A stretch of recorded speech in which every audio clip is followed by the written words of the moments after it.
Thank you for the heads up. Who was first there? Who was first? Stephanie hit me with the first comment for no audio. So let's start that again. Um,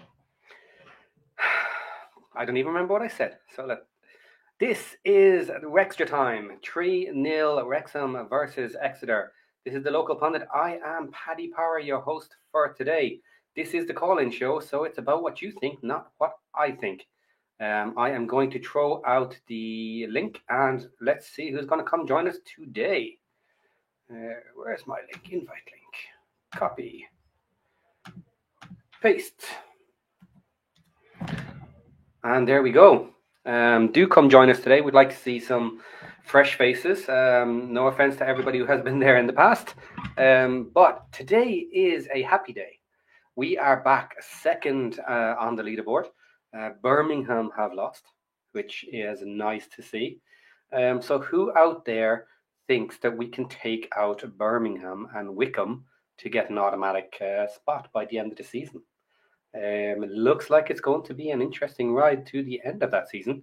And what are we going to do in the January window? Are we going to have a magic new striker? Are we going to spend millions and millions on them? And are we going to take out the top two spots? Let me know. So I'm going to move this screen over here so that I can see what I'm looking at without turning off the side of the screen. Now, who was first today? I know it wasn't Josh, because Josh definitely isn't first. First today is Drew Does Whatever, and he even gave himself his own medal, because to be honest, I don't know that too many people care. But it seems like a fun game that's not going to end anytime soon. Marie from SoCal, great game today. Yes, it was. Yes. Wrexham Match Day Live is now up. Yes. Who's next? Not PC Con PC said he won't be on today, but he will be listening. So thanks for joining in, brother. Just a spectator today, guys. Keen to hear everybody else's thoughts. Happy to give out his own, but this is your opportunity, guys. Jump in and give me your thoughts. Josh tried to be first. I assume that's a nice little joke because there's no way on earth he is beating Drew. Of course, if he wanted to cheat the system, he could have just put that up as soon as he put in the thumbnail and made everything ready. But that would be cheating, wouldn't it? Okay, next up, Brian Smith. The three-peat promo dream is alive and well. Yes, it is. Now, the next 5, 6, 7 matches through to halfway, through to the January window is very important. And in theory, it is getting a little bit easier for us. So we shall see how that goes. Interesting football coming up. Definitely interesting to see what he's going to do with the lineups, and is he going to keep this 3-5-1-1 or what he's going to change for the next match on Tuesday. Glenda says hi. Hello, Glenda. And then Stephanie was the first to hit me with, "You don't know what you're doing. Why is your mic on mute?" Thanks, Stephanie. And Not PC was just behind. You're muted. Everybody saying muted. Yeah, thanks, guys. Link is out there. And Carl and HR. What a great game. I love the shake up in formation. Maddie in the middle frees up Dobson and Rathbone to be true pests. And that absolutely I would agree with. And I'll take Mobile Brunt any day. Definitely some interesting changes today. It did seem to work. First half was excellent. And then we came out a bit too defensive on the second half, but turned it around once that third goal came in. At that point, I think the boys said, look, hit him. We're already ahead, and what's Parky going to be able to say about it?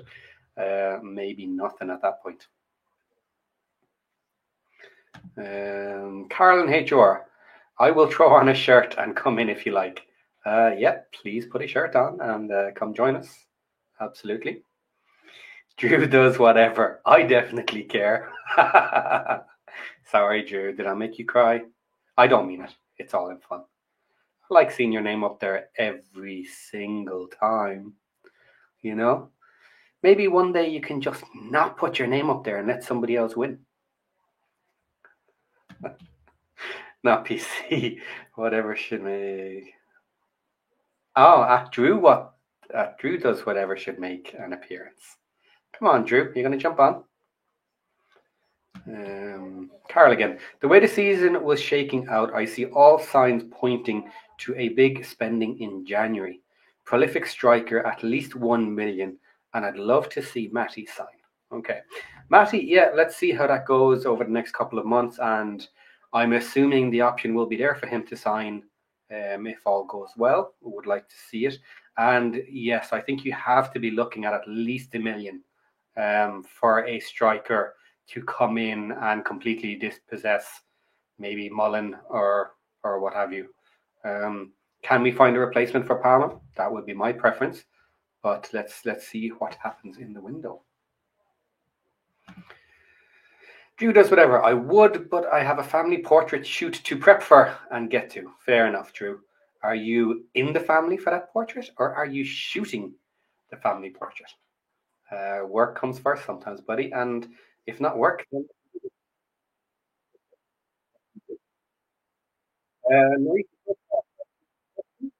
do you think Matty was hurting when he came off? Possibly. These things, you can see a little bit of pain sometimes when players come off the pitch. A lot of times it's just muscle cramp and it's gone very, very easily. But yes, you can never be too sure. Why have I got sound? Oh, there we go. Found it. Sorry, guys. Some sound in the background was annoying me. I don't think you could hear it. Who's in the shower? Just looking at the comments. Sorry. Drew does whatever. Will make the most I've ever made in this one shoot. I should probably charge more. Well done, Drew. Well done. I would have joined from the shower. Wouldn't bother me. Stephanie, anyone do a wellness check on Lee after the game? Laugh out loud. Poor man looked so pissed. He did. He did look really annoyed at the end. If you were going to take the negative spin from it, you're kind of saying, well, why is he so pissed about being taken off? And that's not a good look. Maybe the most positive thing to say is maybe he was just really pissed that his goal got disallowed. Sometimes that happens. So, yeah, let's... well, I guess we won't see what happened because he's gone off into the changing rooms. And we do have Hunter in the background. 2 secs, Hunter. I'll bring you on. We'll get you out here. Esteban. Wow, a bunch of games at the race course coming up. Yes, and we need to make the most of it.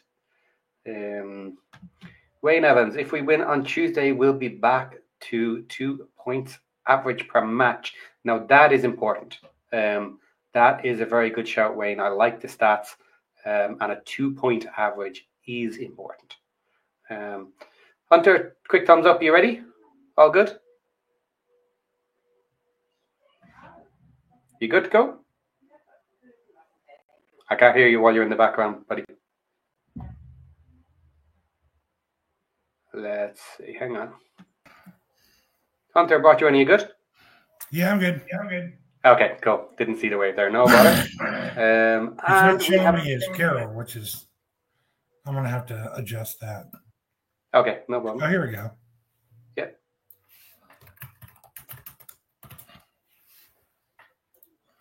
There we go. Carol and HR.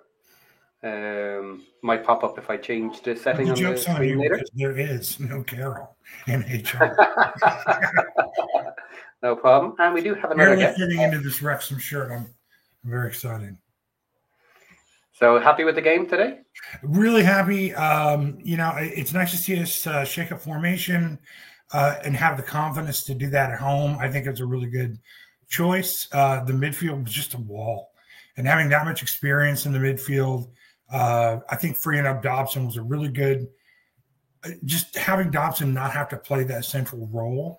I know he's tired, and Matty is fully capable of that. Evans, when he gets healthy, will fully be capable of that. And we have a lot of really strong midfielders. And I think Palmer kind of relished not having, just being the only person up top and not having to just always rely on flicking the head on. I think he took that challenge on. He had a really good game. It was really nice to see him get on the score sheet. I think they gave McLean way too much space on the left. They just gave him way too much respect.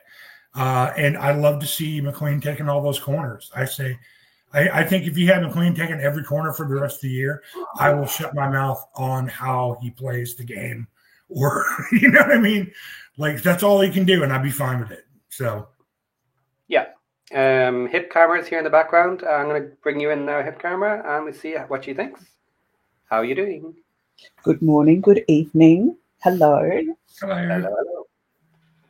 You're up. What do you think? Look, I enjoyed it. I thought it was brave that he mixed things up, and it really worked. It really did. I recognized that there was some confusion and frowns as I signed in at 10 to 2 in the morning, my time, just before the start. But it went well. I was so pleased at the energy that was brought, particularly in the first half. I loved seeing Brunt be really attacking and active in his role, and he's got some pace. That was so nice to see. Yeah. Mm-hmm. So for me, mixing it up worked this time. Mm-hmm. It worked well, and I look forward to seeing more of it, in fact. Okay, good. Let's see what's in the chat here. So, interview with Ollie Palmer is up. Okay, that will be covered by Josh later. He likes to cover all the interviews afterwards. Mary has a question that I can probably answer. Morning, Paddy. Can you explain the formation? It's a very, I suppose, small change and deviation from the 3-5-2 that we're playing. Obviously, in theory, 2 is left and right side, but here it's 1 and 1, so it's 1 up top and 1 behind in a straight line in front of the goal. So the idea there is your target man would be the furthest up, and he would be knocking the ball straight down into the middle for the other striker to come on, or left and right to other midfielders to kind of come in. So this formation is much more targeted at a play through the middle rather than a play out to the left and right wings. So that's the difference. It's a very, very central orientated. Of course, people are free to move around, so you're not locked into that the same way you're not locked into a left and right when you have the standard formation up the front. But that's the idea behind it. And often you would have one very, very, very strong striker up there as well. You can also drop it into a single striker role if you're playing through the middle as well. So that's another variant that this could potentially lead to in the future as well, having only one striker up top and then having the extra man as well. But an interesting small change, because it did change the dynamic and it did change the way we were playing.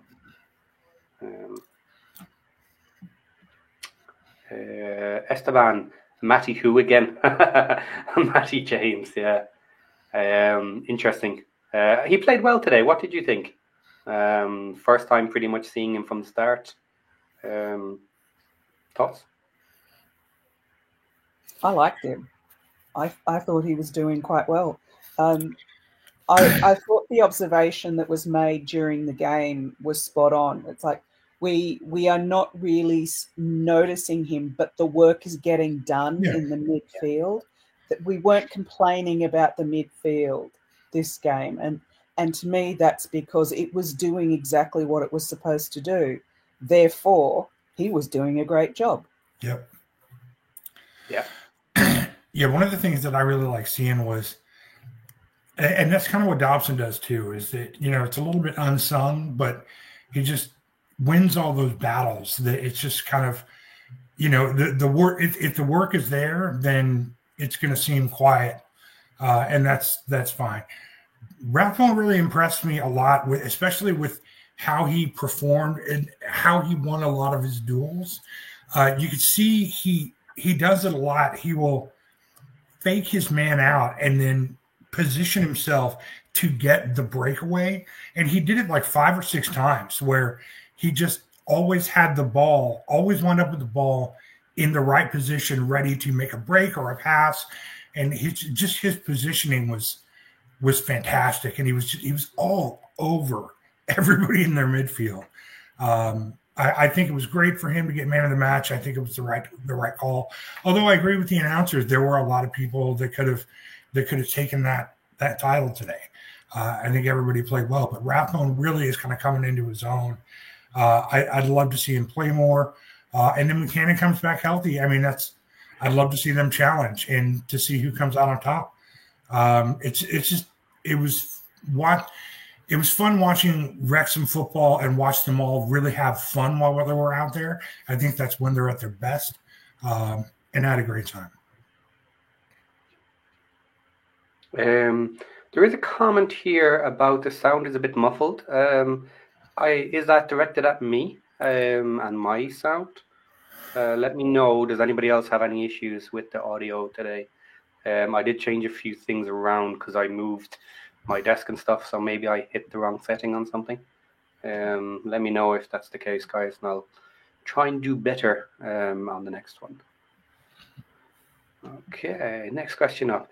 What did everyone think of the midfield? I like it, but I'm not sure I want to play them every game. So that's interesting two-parter. The midfield, did we like it today? I think everyone is pretty much saying yes. Would you like to see it moving forward? Do you like this style? Do you think it would work against all the other teams? What's the thought on that one? I think it's a fair comment that you asked just at the end of that question. Will it work for all other teams? I don't know that it will. And I mean, I just think that it is brilliant to have that option. And it's certainly one that I hope we play more.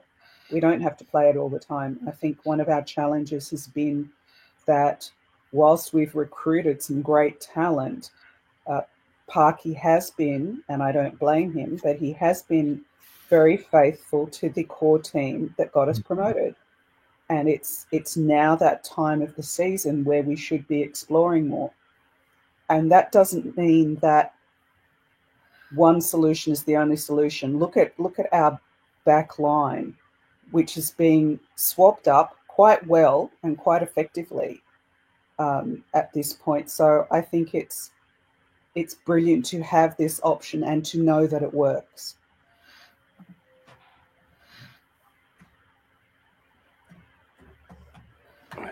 Yeah, I absolutely agree.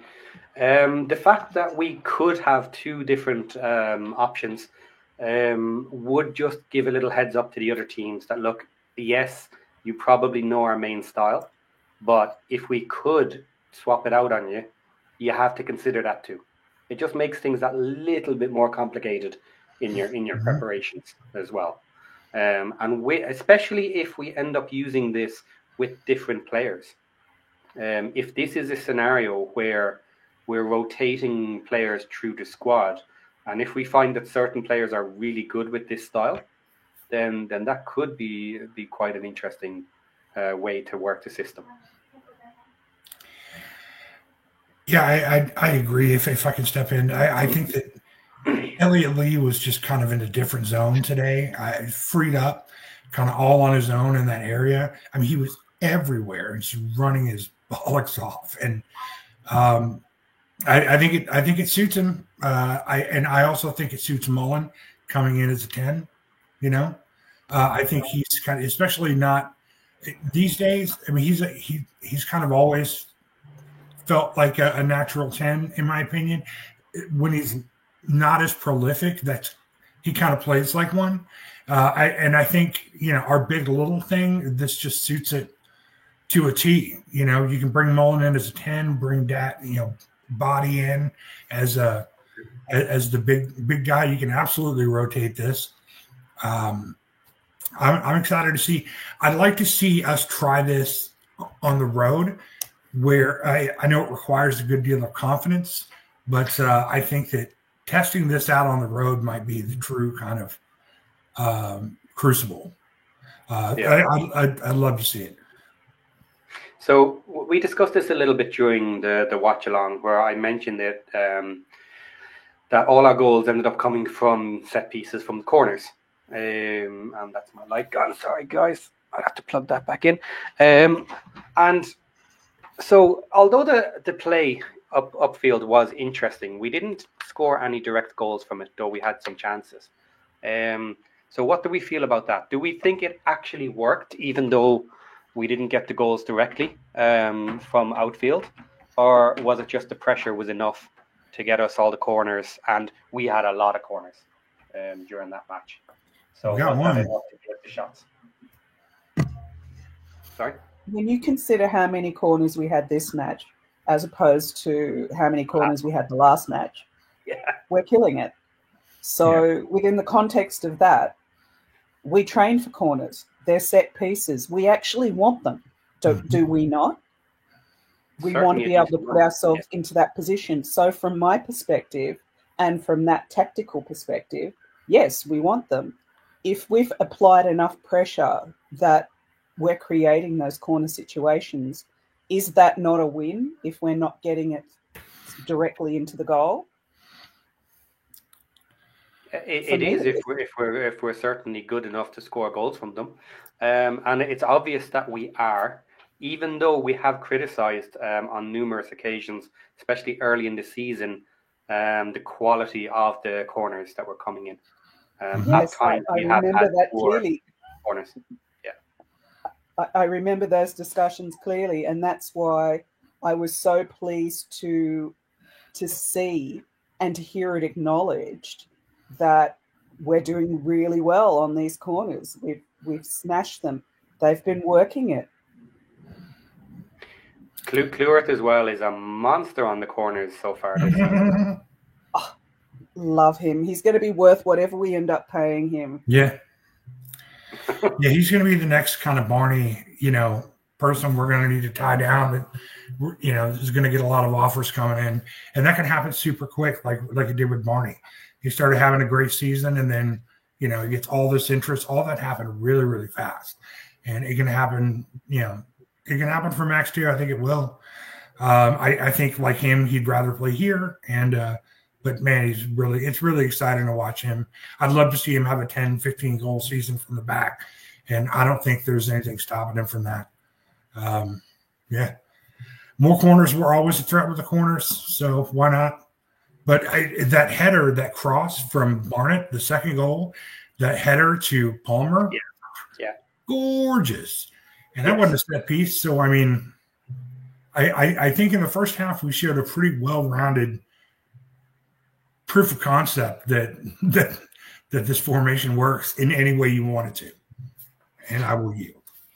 Yeah, and we did of course have the goal disallowed, which was kind of fractional, and if they had been slightly better positions, that would have been another goal as well. I hate seeing offsides called, within like a yard of the goal. Like it just seems, what do you want? And that happened with Mo Fall too. It's like you're disallowing goals for what seemed to be pedant reasons. It seems like the officials were happy to call all manner of offsides, but nothing else the entire match. So fair enough. Yeah, I personally would prefer to see, freedom once you're that close to the box, because what difference does, a couple of inches, a yard, half a yard, whatever, your defense is supposed to be marking you at that point. It's not like you're getting a free run. You're already there. No matter where you are, you're close enough to tap a ball in. Mm-hmm. So your defense is supposed to stop you there in that sort of scenario. Yeah. I agree on that one. So guys, a couple of more questions here because I'm keeping up with the chat today, which is very unusual. Are we a little quiet today? Let's see. Okay, sorry, I was just checking something else. Right, so major points of the match today. What do you want to talk about? Let's say Burton. I'll start it off there. Burton, with someone holding on to his jersey, managed to dive across the goal and do a one-handed save. That was a little ridiculous. That was excellent. So again, 2 matches in a row now. I'm gonna give it to Burton. He has looked like a solid number 2, fighting for number 1 later in the season. Yeah. Yeah, I think it's going to be interesting to see how that battle comes once he has a run of games, once AO gets healthier, because Burton is a phenomenal keeper, and just the authority that he has, so like that punch late in the game where you could tell he was just a little bit exasperated, and he's like, get that ball the fuck out of here, and he's so vocal and commanding. He just that's his goal, and it must be terrifying for just his whole demeanor and the way he goes about playing the game. I find would be off-putting for offenses. He just seems like a force, and he backs it up with his play. So I'm fully in the Burton camp. Do you agree, Cameron? I am too. I think he has done so well, and I'm really pleased on his behalf to get a clean sheet, because that was some bullshit. That I just looked. I thought, are you kidding me? But he owns his space, and he does it so well. And I think that's something that in time AO will grow into. Yeah, he's got years on AO, and within the context of his authority in his space, you can tell. And I'm so pleased that we have him. I'm so pleased he's getting a time to shine. I'm also really relieved to hear that it seems like AO is going to be back in training, at least post holidays. Yeah. Am I understanding that correctly? Awesome. So I'm pleased. I'm pleased for them both, and he deserves the start time and the league time. Look at that quality. Yeah, for me, the standout is his domination of his box, his management of the box. He is quick. He is on it. If the ball is coming in from a distance, if he needs to get out and clear it, he is on it real fast. And same there, the way you saw the punch, that was a very old school punch mentality. Is I'm getting out there, I'm getting a hand on it, and I can jump higher than everybody else. So a punch is good enough. You don't see that with new goalies very much. They're pretty much told not to punch the ball too much. So that's where he stands out. I think everywhere else he is solid, would be how I would describe it. He's really good positioning. He's got a good head in him. He reads the game. He is fairly solid shot stopper. But if you look at AO's game, that's where he really excels. He really seems to be good at long distance shots, range shots, stuff like that, from excellent strikers. So I would give that one to AO, just for that, an old school shot stopper on his side. But yeah, he needs the dominance. So if a mistake is going to happen, I think it'll happen with Burton. He'll come to try and claim something and miss it, and it'll end up in the back of the net. Whereas with AO, his mistakes seem to come when he is too late in deciding to go. When he needs to leave his line, when he needs to get out and cover something, and he's just one step behind, and then it makes him look a little bit foolish. Not so much this season. We saw it last season a bit more.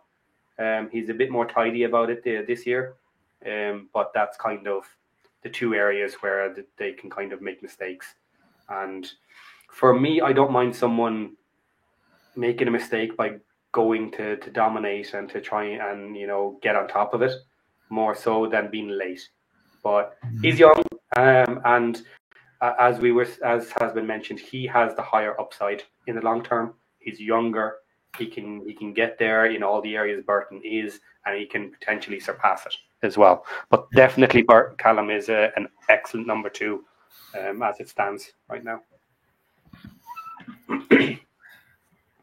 Okay. How do we feel about how beneficial it would be? Because it seems to be that not only is Burton just a great keeper, but it seems to me that the areas that Burton excels at the most is being vocal, his authority in goal are specifically some of the points that AO kind of lacks, right? And I think that those specific points are going to wind up making AO just just a more well-rounded keeper. That the thought that they specifically went into in choosing Callum Burton, I think that had to kind of cross their mind.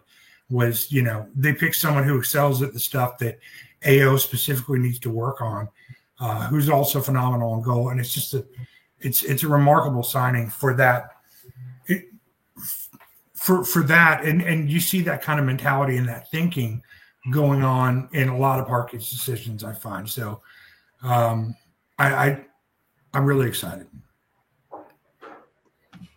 Comment here from Elizabeth Jones. To be fair, Burton does punch it a long way, though. That punch was a monster. Mm-hmm. It really was. And what did we think of the first half, where we were playing much more to the ground and fewer long balls? That was big for me. I mean, that was huge. It gives us so much more control. You're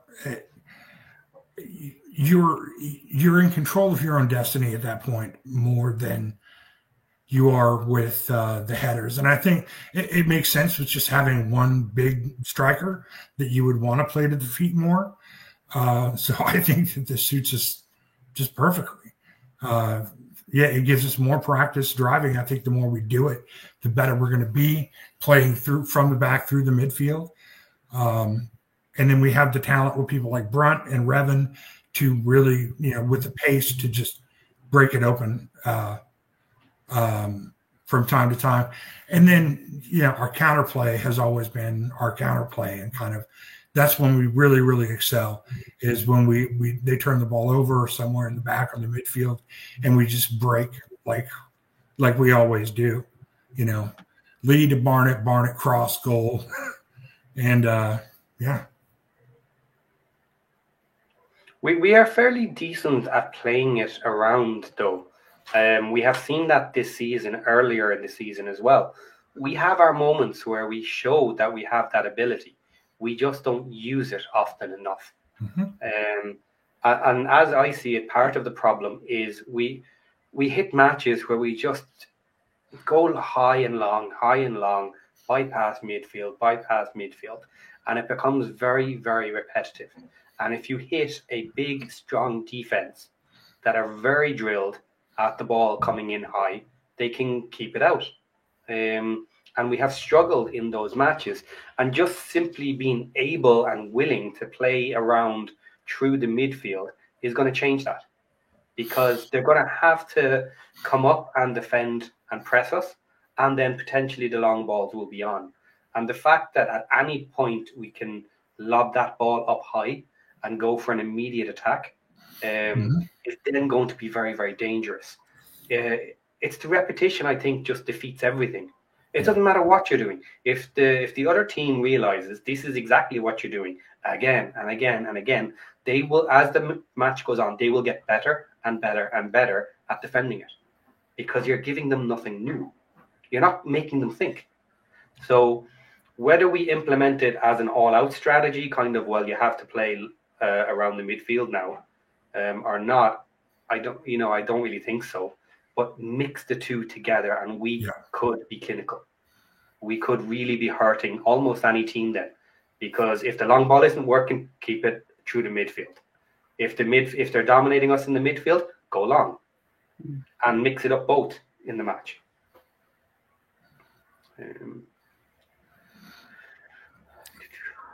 I concur.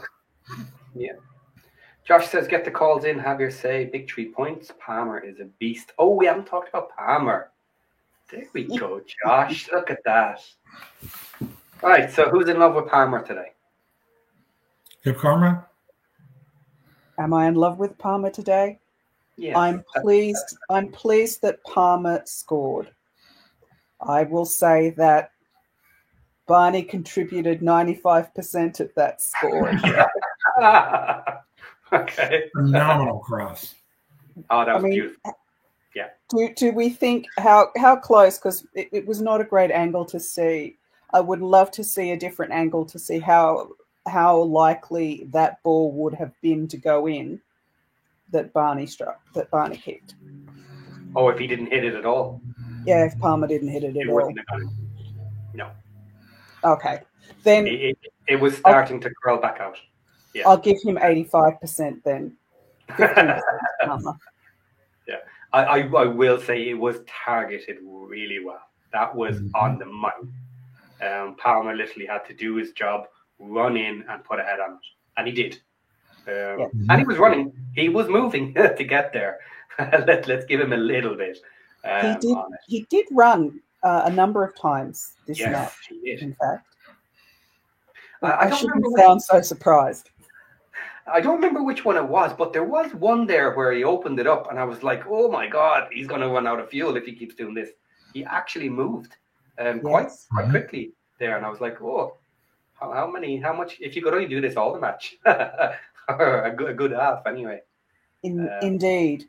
And then that leads me to, and I won't stay on it long because I'll be getting off here soon. It's 4:47 in the morning for me. So I'm loving it, gents. I will say perhaps the amount of sheer running that Lee did in his position helped perhaps to inspire Palmer to do a lot of running as well, because Lee was everywhere. I mean, he was giving it his best. And I feel for him to have that disallowed. I really do feel for him to have that disallowed. But Palmer, yes, he worked. He worked this match.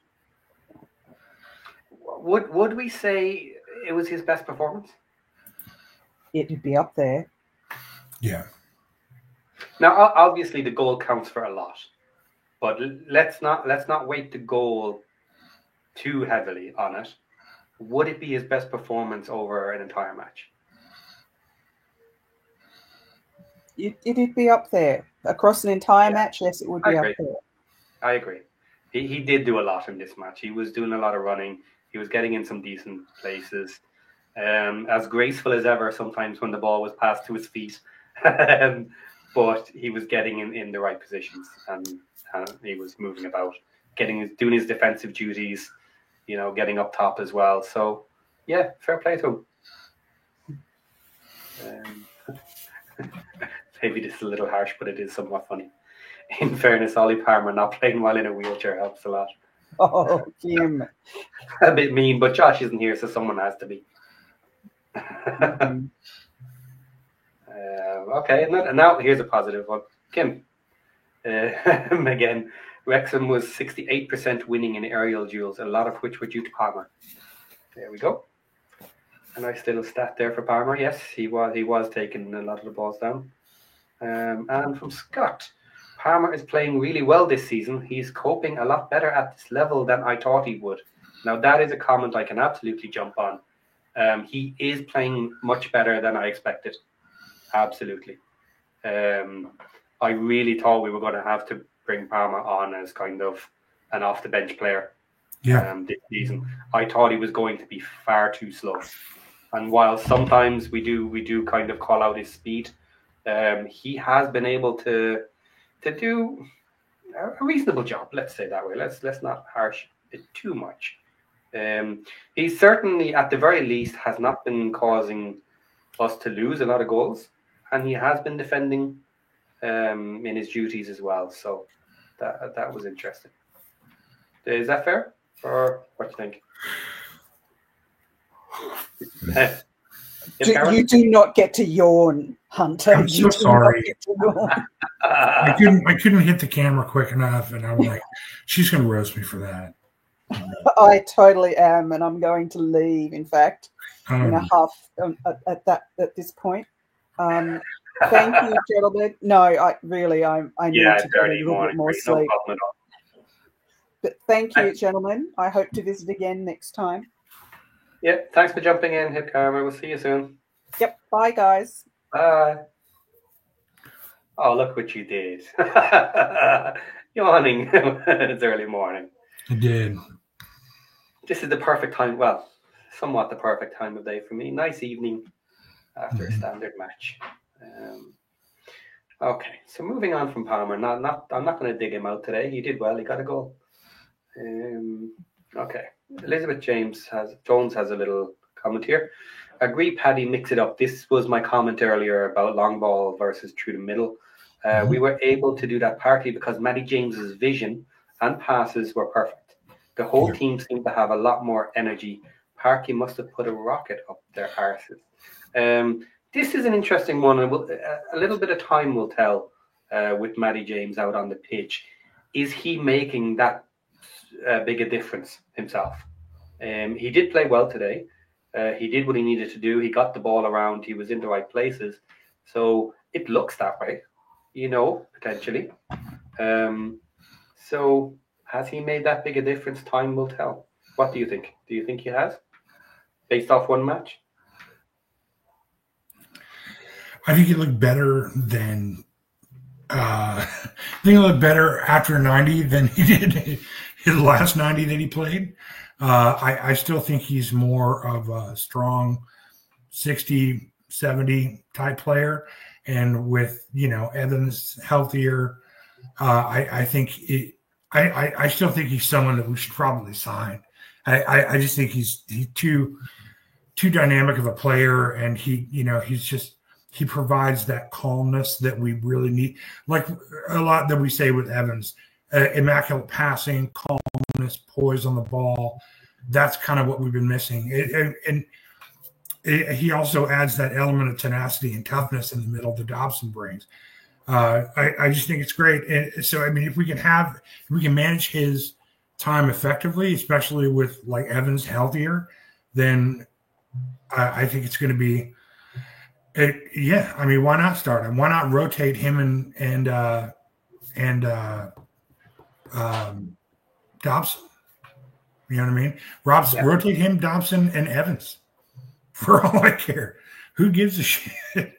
They all add a little bit of something different, but they're all of tremendous quality.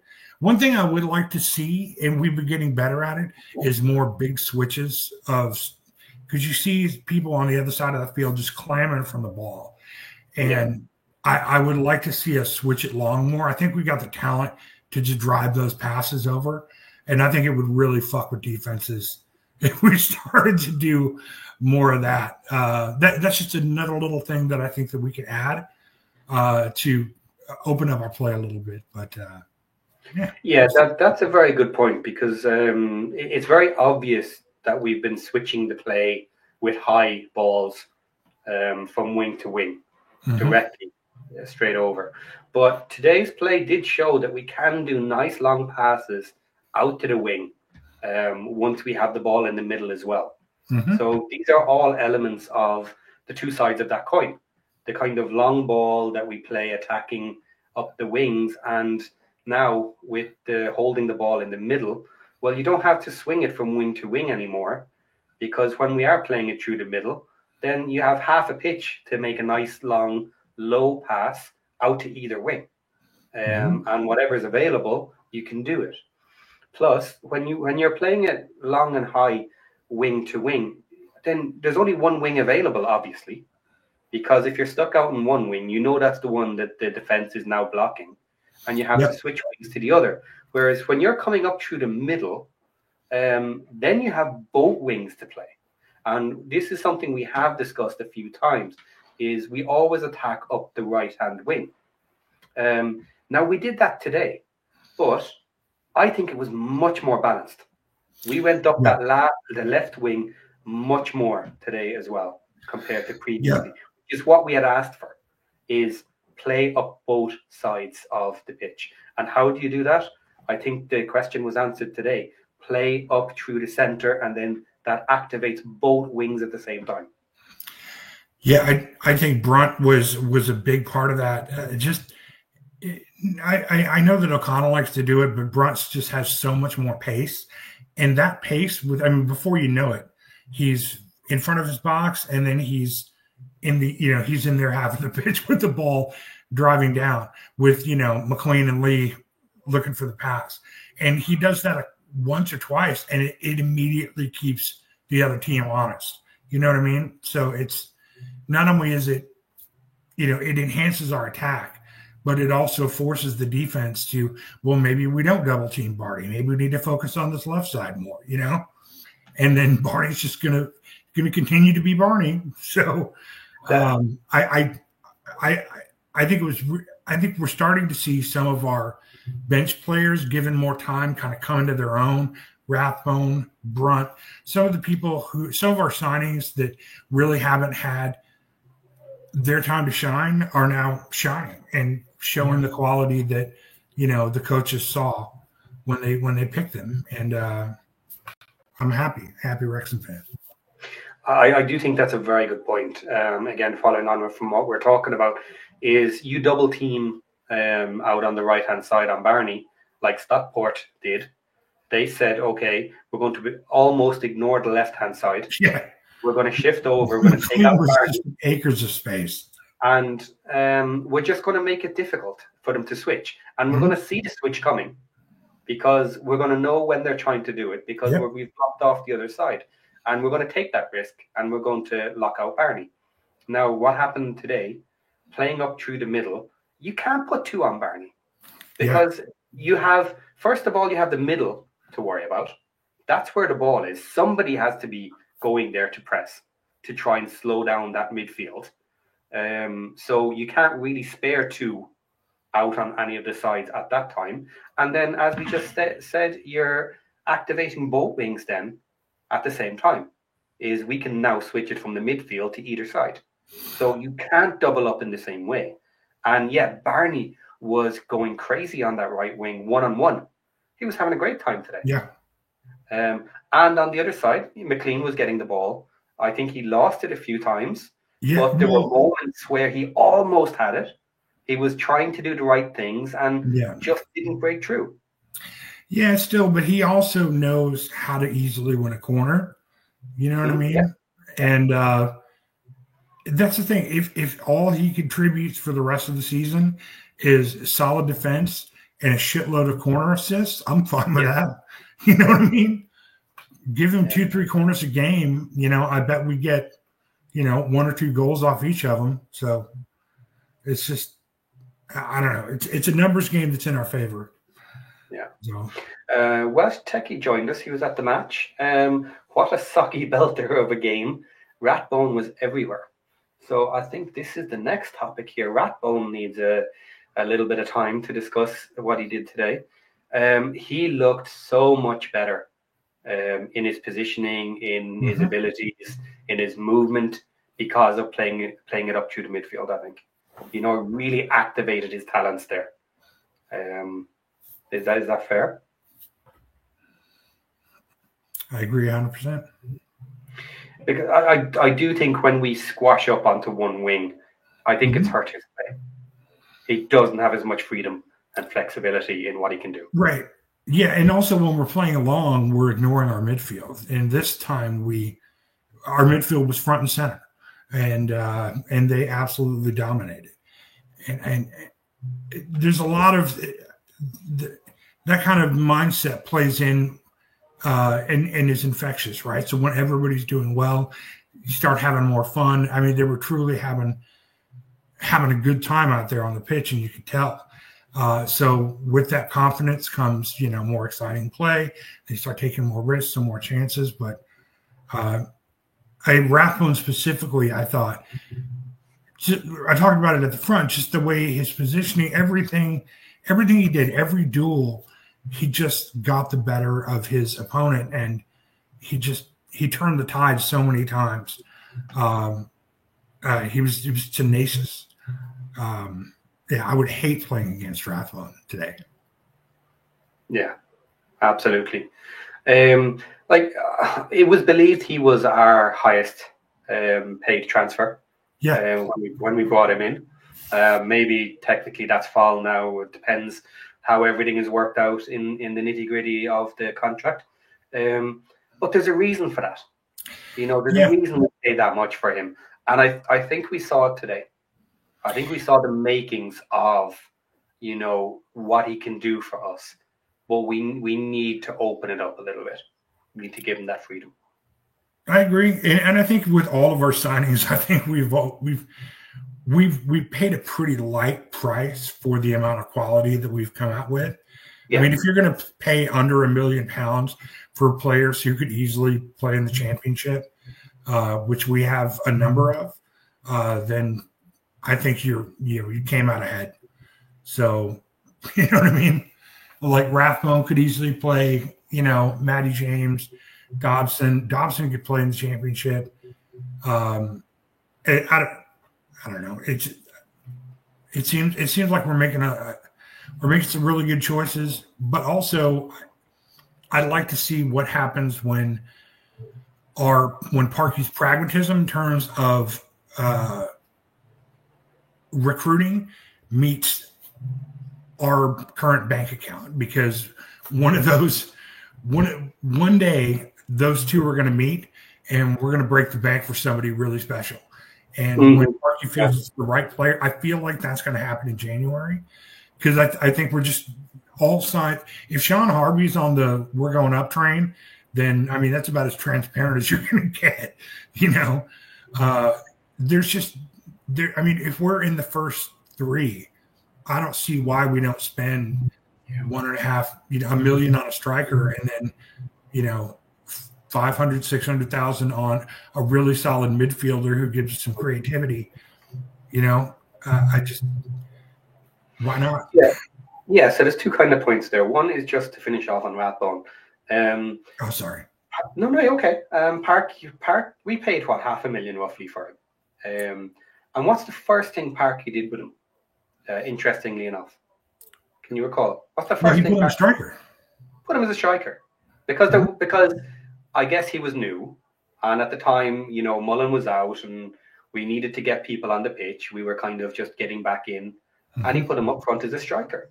And you give him a bit more flexibility, a bit more space around that midfield, and he can go and attack, truly attack on his own, and play it off, and play everybody else in as well. So that's interesting. I would have liked to see early on what Rathbone would do in this formation that we played today in the Elliott Lee spot. Yeah. You know what I mean? Like that would have been fun to watch. And I think we'll probably see it at some point. I mean, maybe, it makes sense. Yeah.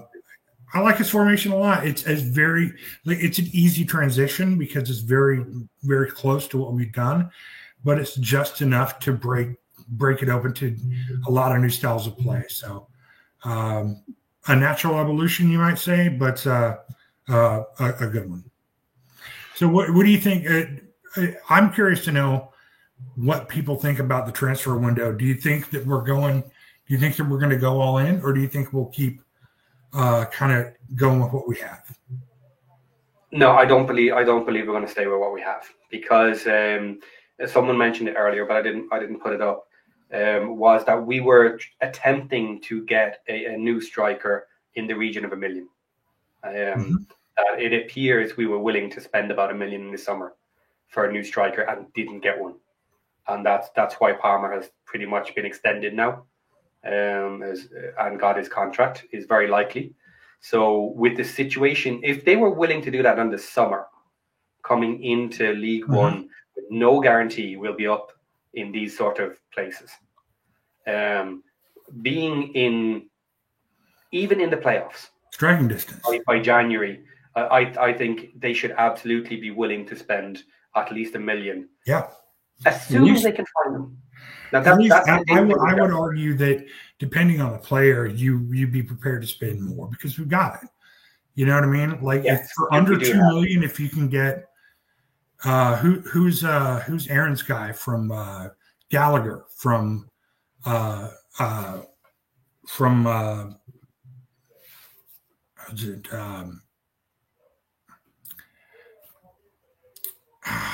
I can't recall who it was. We played him in the FA Cup, and Sammy Smodix played for him.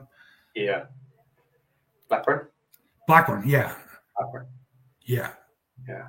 Like he's fantastic. I mean, there's just Will Lancashire, man. Go in for Lancashire. Make Tottenham a real offer. Well, you know, he's not going to start for them. Yeah. So I mean, I say we it's time for a moonshot. It's Sean Harvey's right. A lot of players would play for us versus other teams. Make him a realistic offer. Like make him a big boy offer. Yeah. And if you look at what we did with Burton, you know, he was a second string player. He was the number 2 for these top teams. Now he did get a bit of game, which showed how good he was. But yes, if you go up and you're you know, a bit pragmatic about it, you don't want to spend ridiculous money. If you find those strikers that are looking good but just are not getting the chance because they're just people better in the team, and you pull one of them out and say, look, we are at the top end of League One. We need you to help us finish this season, and then we're back up in the Championship and you're our number 1 guy. Yeah. So that is interesting to some people, and we might just find the right person to do it. Yep.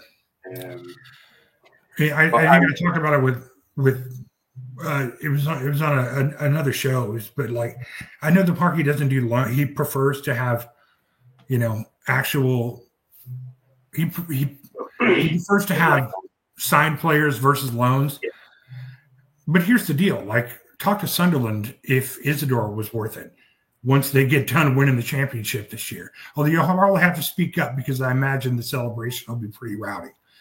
You know what I mean? He's got what, like 8 and 10, you know, 8 goals in 10 games or however many, leading the league in scoring. You know what I mean? It's just, it's got to be the right person. But I mean, there's just why are we not doing it? I get why we didn't do it in the summer. I think we made the right moves. Yeah. I still really like Fall. I really like Maddie and Bud Vartson too for what they bring.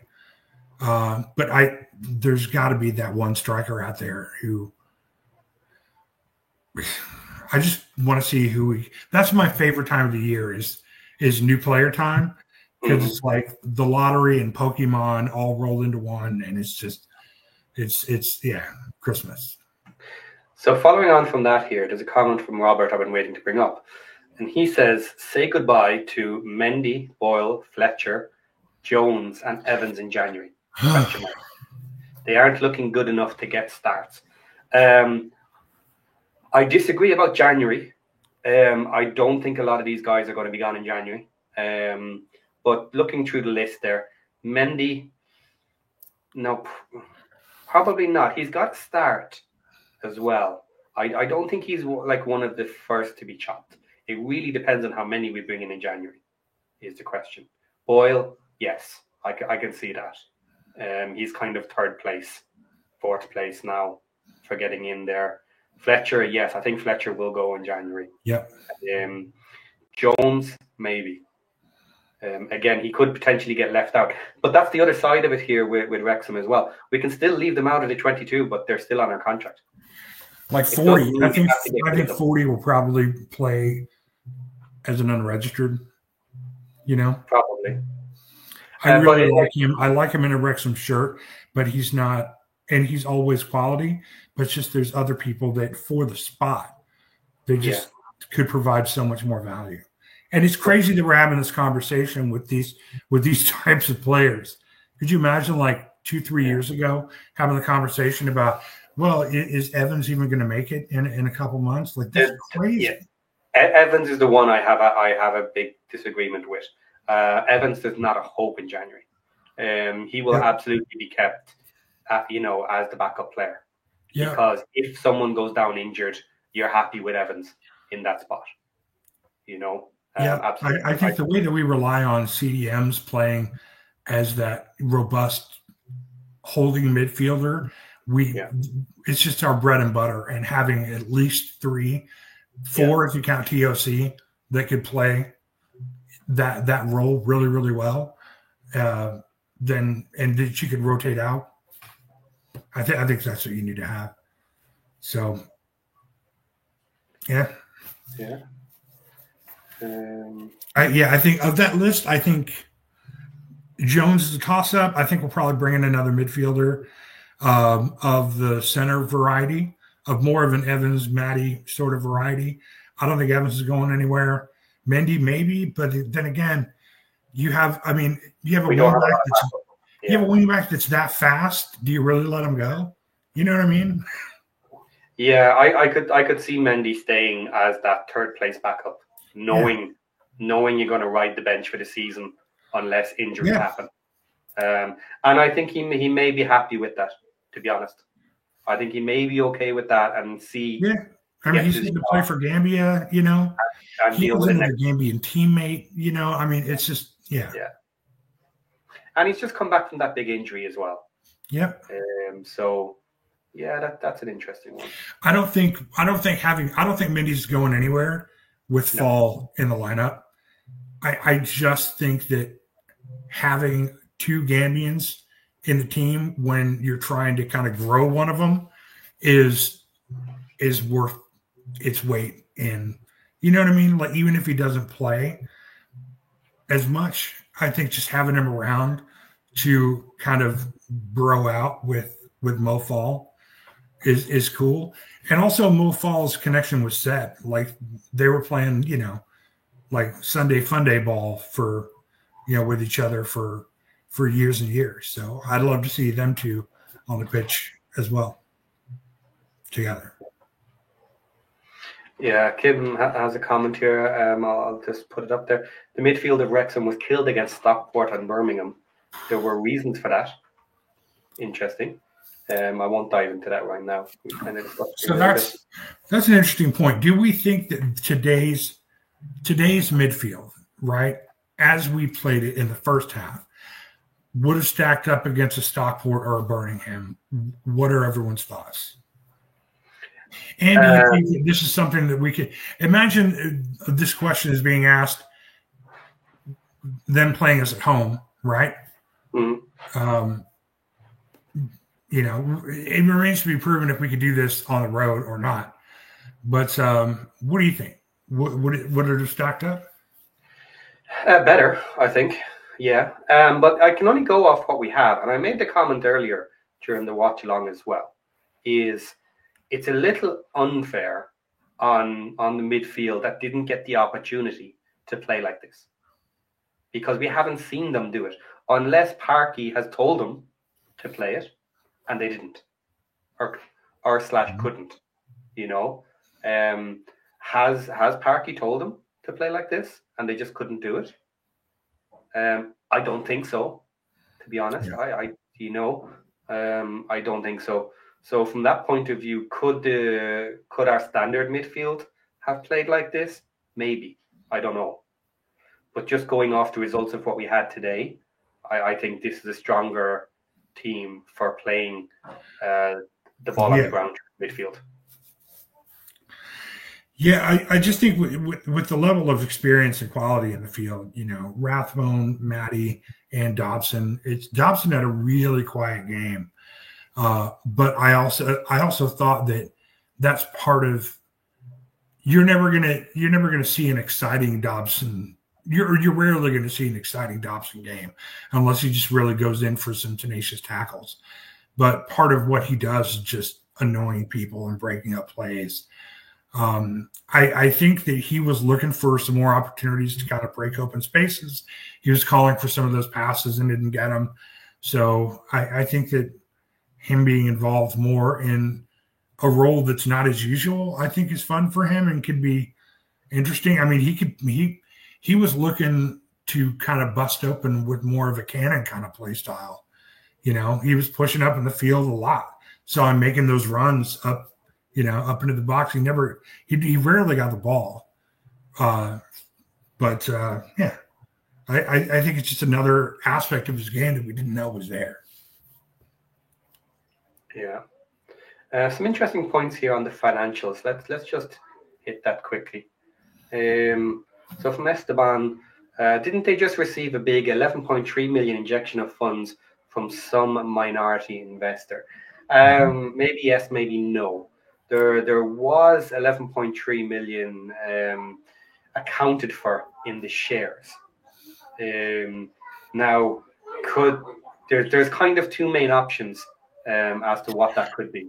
And either it could be that was the investment of the minority shareholders, that could be their shares, or there is also a consideration for could that have ended up being the conversion of the loans that were owed to Robin Ryan by the club into some sort of share form, because now they have other owners that maybe that had to be dealt with, so that they didn't have a loan outstanding on the club from that side. So there are financial instruments, and maybe that's what they paid. It's very possible that the 11.3 million for some minority share that they paid, but we don't know that for sure. But the assumption is at least 10, 11 million, yes, came in from that minority investment, maybe more. And this is why some people are saying that that might not be their investment. That potentially it could be up to 20 million or whatever. But we were never really short for funds for players, I think. We've never hit the bank to pay for them, but I don't think we've ever been short on funds if we wanted it. So either way, I don't think it makes a difference. But yes, the funds are there for January. The funds were there in the summer when we were talking about 1 million was being available, and at least that, probably a lot more, is potentially available in January if we find the right people. So that's one. But then it goes on where we're talking about Lincoln.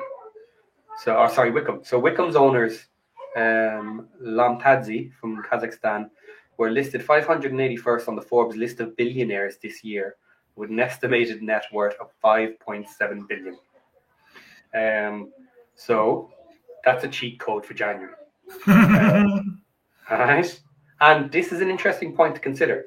They could be a surprise trader in the window. Now, is there any reason why we may not assume that Wickham could also be thinking the same thing and saying, we're investing now that we have new owners and we want to get up into the championship? And what did Birmingham just do?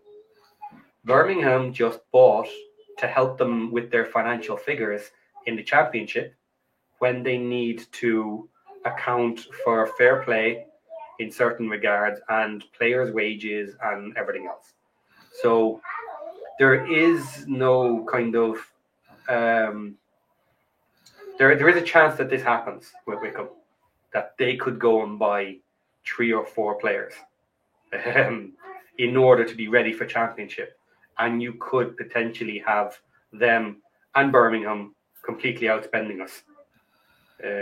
I'm not saying that's enough. It's not always enough. Birmingham as of yet are not out of the line for not going up in the top 2 just yet. So we'll see what happens. But that is something to consider. So the January transfer window could be a fun one with that regards. It certainly won't be simple to take out the 2, to take out Wickham and Birmingham and get an automatic. But the fact there's so many players. I mean, what we need is just a big, strong. When I say big, strong, I'm 6'1", 6'2". That's big enough. You know what I mean? We need a physical striker with pace. And man, if you look at like the European leagues, you know what I mean? Like not even just the EFL, like those guys are a dime a dozen out there that are just on really good teams that aren't getting the minutes. Like if we look, we will find somebody that's not a dick that has a lot of that could fit that bill. They're out there. They're out there in spades. And I think we've historically spent a lot of time kind of unicorn hunting. And I think we might need to broaden our focus a little bit in terms of what we're willing to accept. I still go back to Stephen Humphries, man. I mean, he may be a jerk, but I mean, that's a free player who's doing really well right now, who really should be playing for us. Like, there's no reason he shouldn't be in a Wrexham shirt right now. And there's an argument to be made that he could be a difference maker. So it's stuff like that Parky sees in hindsight. All signs point to me in the window of any kind of him kind of taking his risk averse pants off and just taking a swing. Which is a little bit out of his character, but I think that he has the backing of everyone at the club from an executive level to do it. The fans absolutely would love to see a big, prolific striker. So, I mean, and I think it makes sense for him to I think it's the right time for Parky to I mean, the writing's on the wall. We need a striker. We need a really good striker, because it's not going to be Mullen this year. It doesn't seem. And I think if you convert Mullen to that 10 role, I think he has a much better chance to shine. Whereas we've been looking for who could possibly fill that 10 role. Who can we get to fill, to kind of sub in for Elliot Lee? We'll let Mullen do it. He'd be perfect for that. You know what I mean? Yeah. That's my 2 cents. But I will only say that once, lest I be lynched in the town of Wrexham. Yes, Scott has followed up there as well. I think we'll probably finish it up on this topic, because there's a little bit to talk about here. And then we're already at an hour 12. Yeah, so I should probably a little bit more time. I think that's enough. But Scott follows up there. In January, I would say there are more clubs with bigger pockets. Bolton, Birmingham. I think Birmingham are going to re-up another 1 or 2 players, especially because at the moment, unless they've taken a lead by January, I think they'll re-up another 1 or 2 players. And I think that might be the plan no matter what their situation is in this league. I think it's all about next league for them. Then we have Huddersfield and Wycombe. So will Huddersfield also drop in some money because they're not really where they want to be? They wanted to be challenging for top 2 as well. And then Wycombe, of course, we just spoke about Wycombe.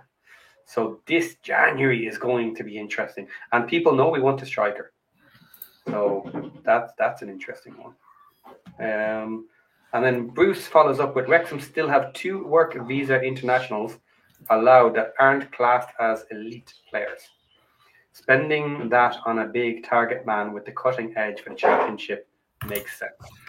I absolutely think they should be looking at it. It's not as simple maybe as just plucking them out there. Parky as well. I don't know if he looks too far afield.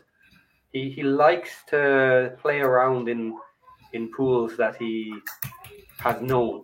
Can you do that forever? No. At some point, you need to reach out there, and if we can find it, it makes sense. But that's interesting. Kim here mentions about Humphreys. Wrexham can get a much better player than Humphreys. I agree. But last summer, when we couldn't get players, would you have wanted a Humphreys? At the time, I would have said yes. I would have. I did think maybe we should pay the man and get him in at the time. But look, that's just one option. Things change, and come January, I don't think we'll be going in for Humphreys. Let's put it that way. I think that's done, and I think they will be potentially looking for better. I agree.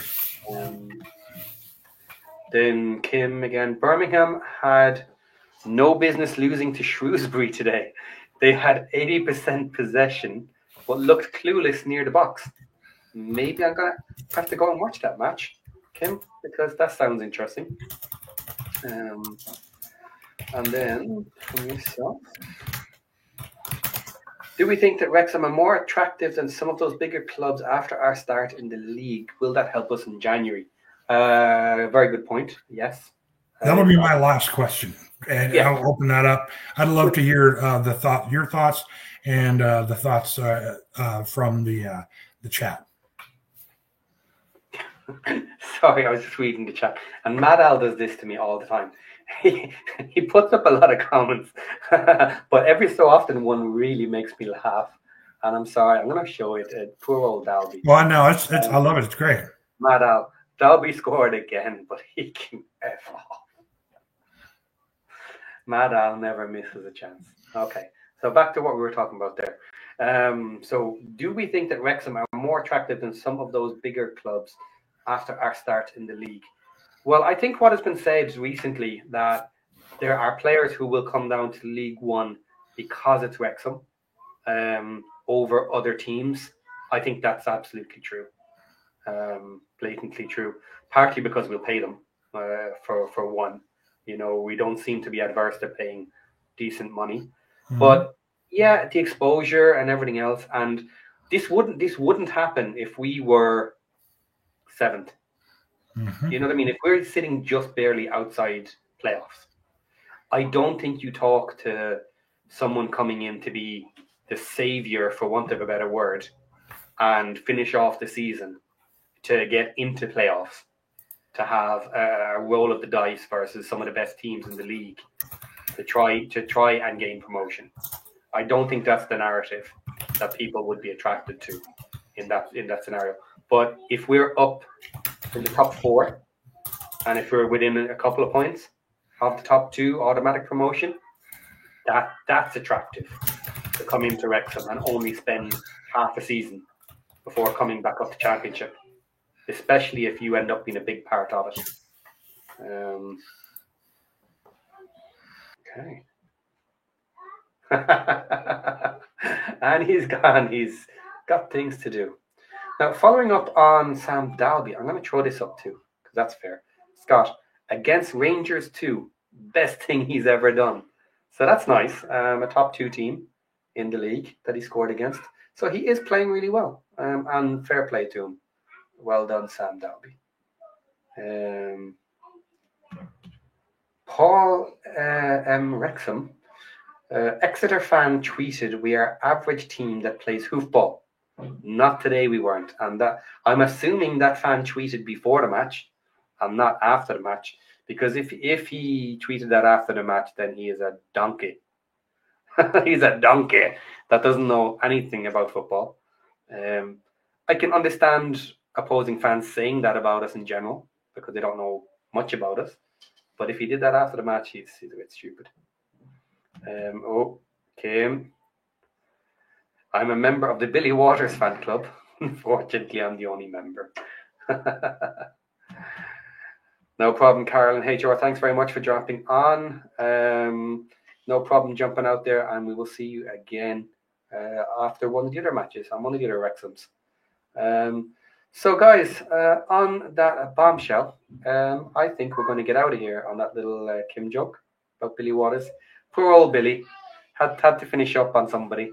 But a lovely day today. Wrexham 3-0, bar 15 minutes of defensive play that maybe didn't look great. And it was a good day. So take care, everybody, and we will see you on the next watch along. And we will see you on the next Rextra time. Bye-bye.